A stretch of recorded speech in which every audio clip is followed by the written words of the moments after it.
Hello, আসসালামু আলাইকুম। এই তো আমি সকালবেলা নাস্তা তৈরি করতে হয়। প্রতিদিন নাস্তা তৈরি করতে হয়। যেমন আজকে পরোটা তৈরি করলাম। প্রতিদিন একটা না একটা তৈরি করি। যেমন রুটি, ছোলা চা একটা না একটা তৈরি করি। সকালবেলা নাস্তা না করলে ভালো লাগে না। আর সকালবেলা নাস্তা খেতে হয়। এতেই তো এখানে আমি পরোটা ভেজে নিলাম।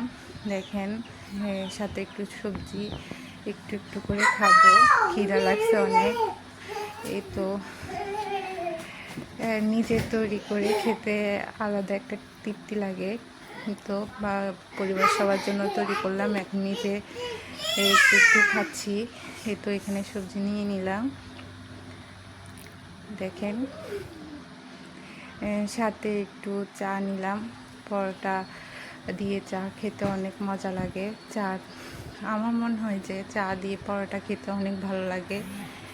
এই তো আমি খেয়ে নিলাম। এই তো যেগুলা ভরছে এগুলা ধোয়ার জন্য নিয়ে আসলাম। তো এই তো সকালবেলার কাজ একটু বেশি থাকে। এখানে যা বসছে এগুলো ধুবো, একটু একটু ধুয়ে নিতেছি। এটাই মেয়েদের কাজ। এই তো ধুবো। এই দেখেন, এখানে মুরগি দেখা যাচ্ছে। এই তো আমি প্রতিদিন চুলা মুছতে হয়, নাহলে নোংরা হয়ে থাকে।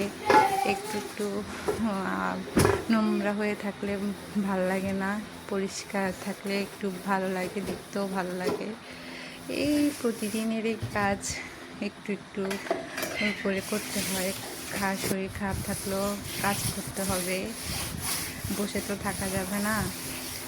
আর ময়লা জিনিস দেখলেও ভালো লাগে না।